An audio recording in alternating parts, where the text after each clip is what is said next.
ওমা, হ্যাঁ রবিবার দিনকে আজকে মাংস না হয় তুমি মাছ মাখাচ্ছ, কি ব্যাপার? কেন রবিবার বললে বন্ধুরা, রবিবার হলেই মাংস খেতে হয়, নাহলে হচ্ছে ভাত খাওয়া যায় না। না, রবিবার দিনকে তো সবার বাড়িতেই মাংস তো হয়, মাংসটা হ্যাঁ, হওয়াটা ব্যাপার একটা। তোর বাবা সকালবেলা হ্যাঁ। রাজ্যের পুঁটি মাছ কিনে দিয়ে গেছে, বাঁচতে বাঁচতে 1 ঘন্টা হ্যাঁ। বেচে। এই যে পুঁটি মাছেরই হচ্ছে মানে পেঁয়াজ দিয়ে, ধনেপাতা দিয়ে আর শুকনো লঙ্কা ভেজেছিলাম, মাখিয়েছি।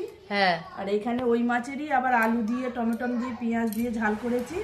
আর এইখানে হচ্ছে শামুক আলু দিয়ে ঝাল করেছি, কালকে শামুকটা নিয়ে রেখেছিলাম, আজকে ঝাল করলাম। ও, শামুক আলু দিয়ে ঝাল করেছি কটকটে।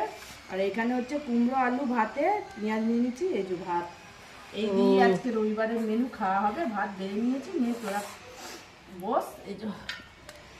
আমাদেরকেও দিয়ে দাও। হ্যাঁ, ওই তো দিয়ে দিয়েছি, নিয়ে খা। আমি বসে পড়ি ভাত খেতে, কেমন হয়েছে দেখি। মাখার এই